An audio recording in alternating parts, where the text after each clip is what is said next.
The history of electoral democracy in Nigeria is replete with unregulated use and abused application of money and other materials in ways and patterns that create undue advantage for either the highest bidders or those with greater access to state resources.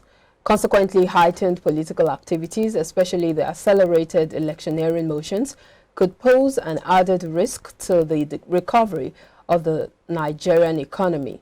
Now, predictably, the tempo would be sustained for the next couple of months, which typically increases distractions of the political leadership from governance and economic management. Now, we turn our focus to assess the impact of electioneering activities on Nigeria's economy.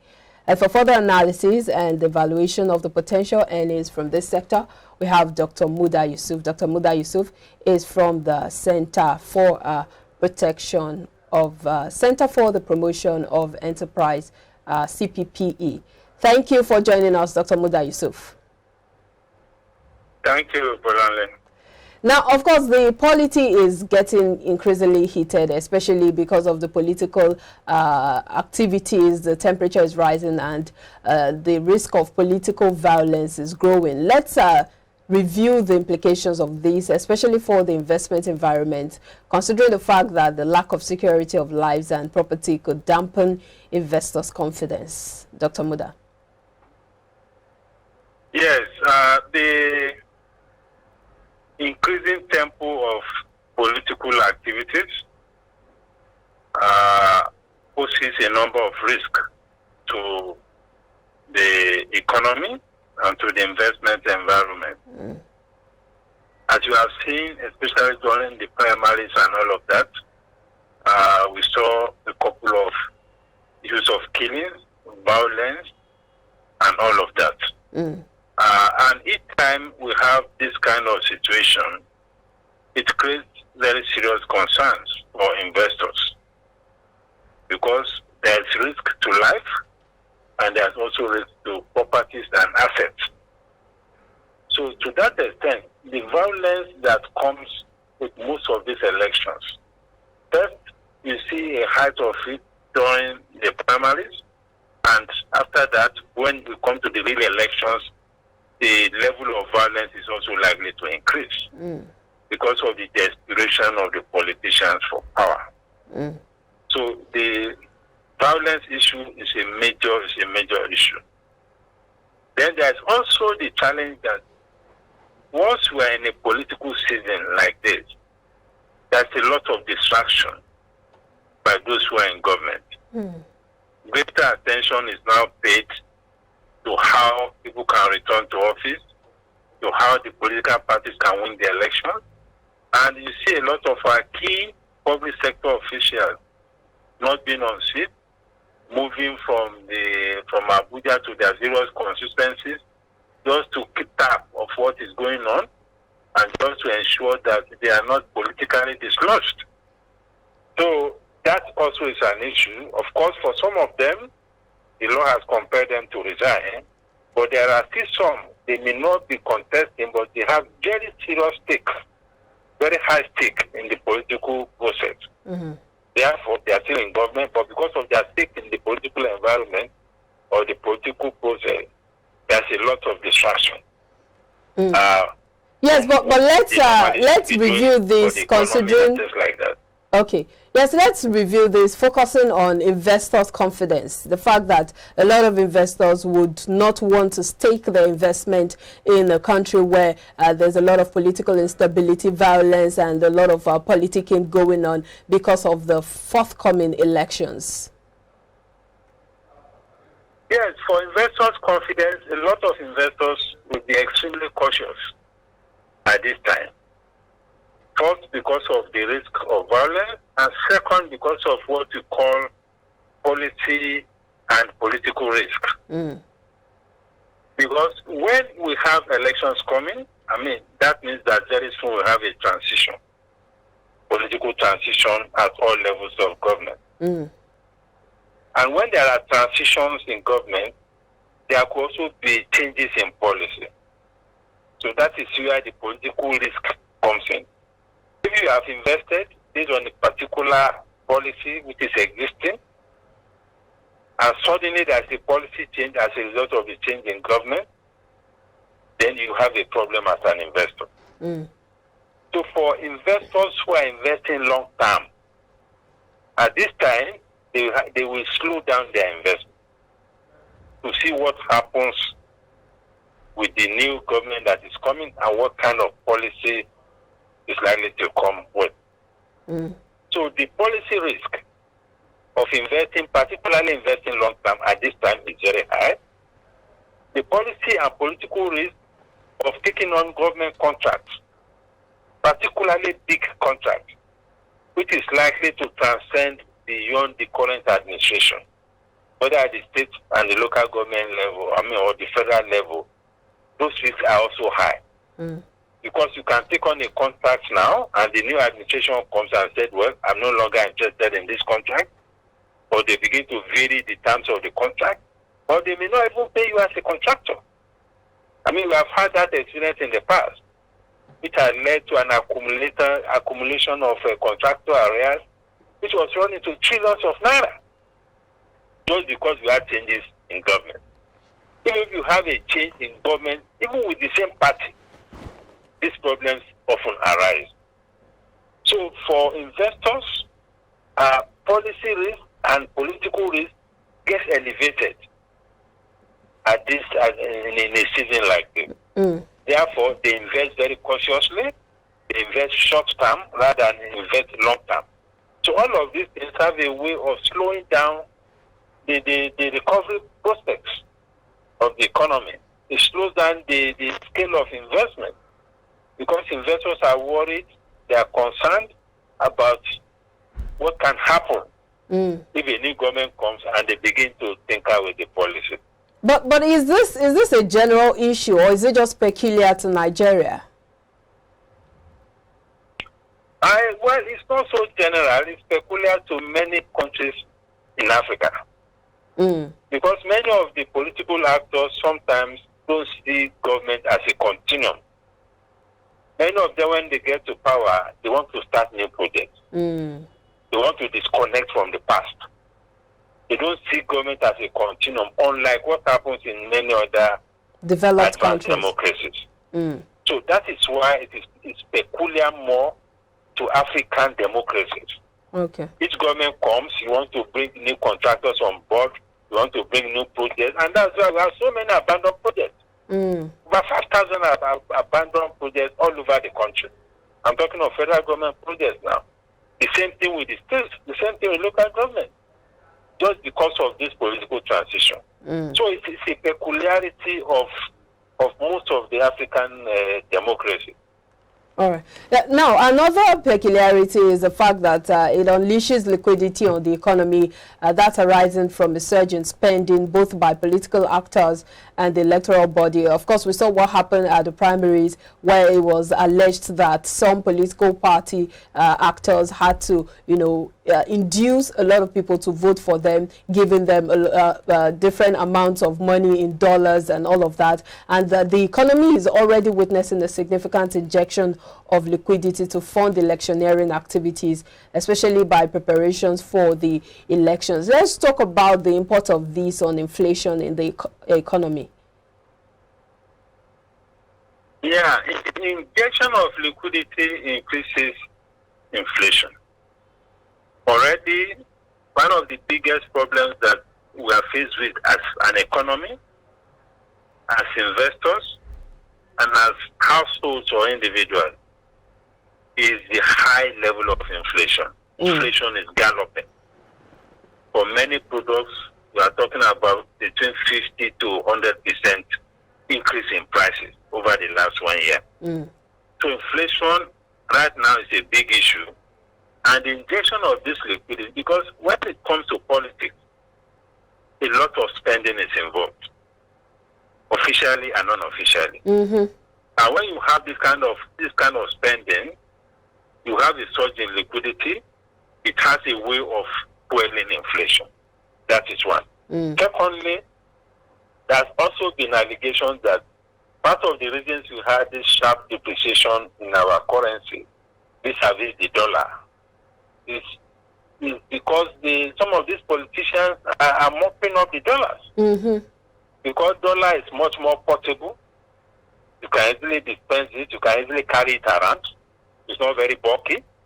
That's a lot of value.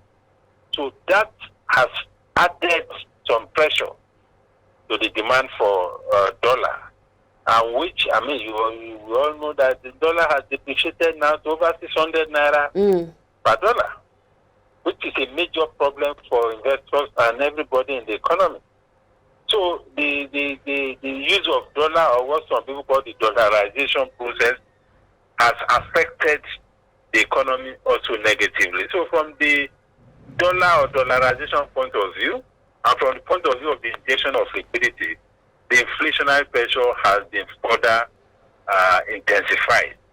And that, of course, has implications for cost of production. It has implications for welfare. It has implications for purchasing power. It has implications for productivity and profitability of businesses. Because practically every business owner now is complaining, especially those who are SMEs, because of the problem of inflation. So there is a political or politicking factor in the current inflation that we are seeing. And because of the high level of spending, a lot of politicians also withdrawn their deposits from the banks. You know, they are withdrawing their investment from the banks to generate liquidity to spend. So that, again, is taking some toll on the level of deposits in the bank. I know it is bank deposits that is used for lending. The lower the deposit, the lower the capacity to lend. You know, banking process or banking operation is essentially what we call financial intermediation process.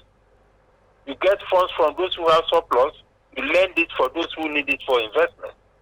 So if those who have surplus are now taking their funds out to go and spend it, it limits the deposits available for purposes of lending and creating credit. So those are the effects on the financial system, on inflation, and on the availability of credit in the economy. There's also the fact that you already touched on that, though, but the fact that a lot of attention is now focused on politicking and inducements and getting people to, you know, the politicians are trying to get people, coerce them to vote for them, and now attention is shifting from governance and economic management, and of course it is getting characteristically weakened, and political office holders are seeking desperately to retain their offices in the next dispensation. What impact do you think this would have on the business of government, especially when you look at the fact that approval processes for government transactions may have to suffer undue delays at all levels, federal, state, local government levels? Well, it slows down the level of economic activity. It slows down the pace of budget implementation. It slows down the pace of implementation, especially on capital projects, on infrastructure. Because when you have a situation where the political actors are most times not on seat, they are in their various constituencies trying to mobilize votes and all of that. You know, unless you are talking of a transaction that will bring some immediate reward for them, the level of commitment to the governance process will reduce. Because what is of paramount importance now and of bigger priority is how to win the next election. So a lot of key political or governance issues, economic management issues have been relegated as we speak. I mean, if you talk to people who are seeking approvals from one ministry or the other, they will tell you how difficult it is now to get some of these approvals because a lot of people are busy. Even some bureaucrats are also involved in politics covertly. You know, because they have very high stake in the political process. They are not contesting elections, but they are very strategic in the governance process. So they also, there's a lot of distraction. You know, so those things have a way of slowing down the tempo of economic activity, the tempo of approval, the tempo of implementation of projects, and also the pace of infrastructure development. So those are the concerns around the distractions that the political transition process creates. You know, talking about infrastructure. To reforms. Okay. Yes, let me. Yeah, talking about infrastructure development. You know, there's an ongoing strike going by over 5 months now, that ASU strike, which of course they've been making demands as to the infrastructure in the universities and the IPPIS scheme that they've talked about, saying that they want their own Utah scheme. These are some of the pressing issues, pending issues that have been neglected, and now all focus, all attention is on the electioneering and the 2023 elections. Yes, those are some of the fallouts of the distraction that I spoke about. We all know what the implication of the long ASU strike is. And even just not ASU strike, even NLC and some other labor unions are also threatening strike for one thing or the other. Even the Bakers Association. There is no sufficient attention to some of the very vital issues that they are raising. So it's part of the consequences of the distraction in the political process. And you know what that means for the academic calendar? You know what that means even for the undergraduates. Sitting at home, many of them now have been indulging in some negative things which normally they should not have been involved in. You know, it has distorted the budgets of families and so on and so forth. So the effects are enormous. And there are also people who make a living out of the economy of the academic environment. You go to any academic environment, you have people who are photocopiers, printers, caterers, so many of them. We are talking of hundreds of thousands of people who make a living because there is an institution in their environment. All of those people now, for the past 4 months, nothing for them to do. So there are much wider implications for these long strikes. And I think, I was listening to the news yesterday, and some of them were saying they have not even seen the Minister of Education for quite a while. While this strike was even going on. It's not talking to them, they can't find, you know. All those things are things that should be really of concern. And sometimes these things are also consequences of the political season. The distraction and the fact that people are desperately looking for how to ensure that they return to power or to position themselves for the next power equation that will come up in 2023. Well, there's also the high probability that, you know, apparatus and state resources would be deployed for electioneering activities by political appointees.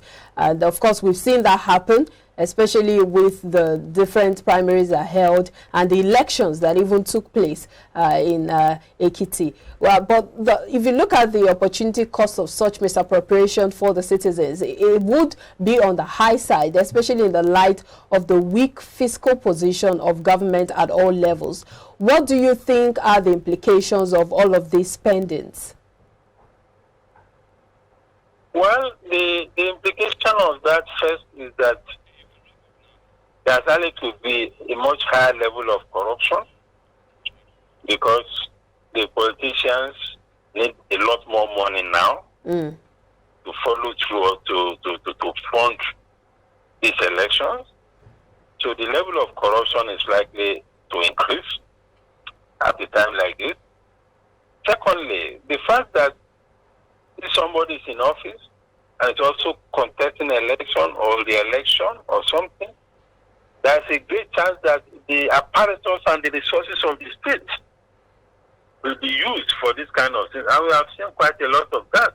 People use government vehicles, jets, all these things for political campaigns. You know, a lot of these costs are not costs that should be borne by government. But because the political actors who are in government are also chasing these political seats and all of that, they use the resources of the state. So which is also a form of misappropriation of resources, which is also not a good thing for the economy. It's not a good thing for the management of our resources. And secondly, it creates the problem of lack of level playing field. If one candidate has access to government resources, apparatus, equipment, vehicles, and all of that, to be prosecuting a campaign, and the other doesn't have that kind of access, that is access of a level playing field. It's not equitable. All right, Dr. Muda Yusuf. Good for our electoral process. All right, let's wrap this up by flipping the coin and looking at the other side of the table, especially when you look at the beneficiaries of these electioneering activities, producers and distributors of souvenirs and other materials used for political campaigns and rallies. We see them benefiting from all of these activities. We also see those providing logistics for political rallies, crowd mobilization, media houses, of course, social media platforms and advertising companies, and all of these companies getting some revenue from all of these media campaigns, rallies, and political activities. Can these activities boost the economy in any way, or do you think whatever gains they might be able to drive would be overridden by the negative impacts of the activities? Well, the high level of spending provides opportunities for some players in the economy. So to that extent, it is positive. It is positive, especially where the spending is taking place within our own economy. I mean, take for instance, people who are providing logistics for campaigns, for rallies. I mean, they need people to mobilize, they need vehicles, they need public address systems. Sometimes they get entertainers to entertain people. You know, all of these things, it's a lot of money that they spend. It is people that provide this service. And most times, these people are private sector people. Most of them are SMEs. So to that extent, it is positive for them. For them, in fact, this is a period of boom for some of those guys who are operating in that space. Yeah, but is that boom enough to suppress all of the negative impacts that these activities pose? No, it's not enough to suppress it, but we must recognize it. Okay. In the process of this, our economic analysis. All right. You are the one that said we should look at the flip side of it. It is positive for those people because they are earning more income and they are earning it legitimately because they are providing a service to politicians. All right. If you look at the media houses, a lot of media houses are also benefiting because the politicians are doing adverts, they are doing live coverage. They want their face to be seen on television, in social media, in print media, on radio and all of that. That they are providing legitimate service. Yes, but is there a balance? Is there a balance to all of this, Dr. Muda? Making some money. Come again? Is there a balance to it? I know that, yes, there are those who are benefiting, but it also has its negative impacts. Where do we strike the balance? Of course, the negative effect of some of these things is much more than the positive one. But if you are doing an academic analysis, you look at the positive and the negative. We have already discussed extensively the negative effect. We are now looking at it purely from an economic point of view. I mean, somebody has to print the ballot papers. We are talking about hundreds of billions of naira. Somebody has to print all these ballot boxes. Some people have to convey the electoral. You know, these things are huge spending. All right. And to the extent that these spendings are done domestically, and I must emphasize, all this printing of ballot papers should be done domestically, so that our local printing companies and all of that can get some jobs. The jobs will be created, income to be generated. So to that extent, it is positive for the economy. All right. So people are printing posters, they are printing banners and all of that. If this is done by all these guys in Shomolu and the rest of them, that is good business for them.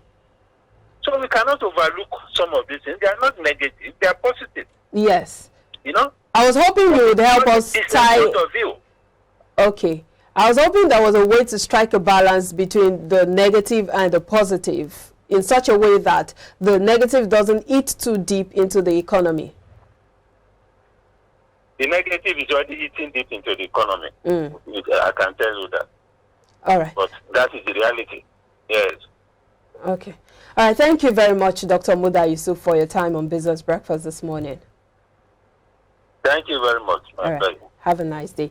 Yes, we've been speaking with Dr. Muda Yusuf. He is the Chief Executive Officer for Center for the Promotion of Private Enterprise, and he's been talking to us about the impact of the electioneering activities on Nigeria's economy. We'll take a break now. After the break, Nigeria's data usage increased by 413.79%. as 41.38 million subscribers joined the nation's internet population in 4 years, according to data from the Nigerian Communications Commission. We assess the country's internet infrastructure and the progress made in the broadband penetration, and that's our next talking point on the show. We'll be right back.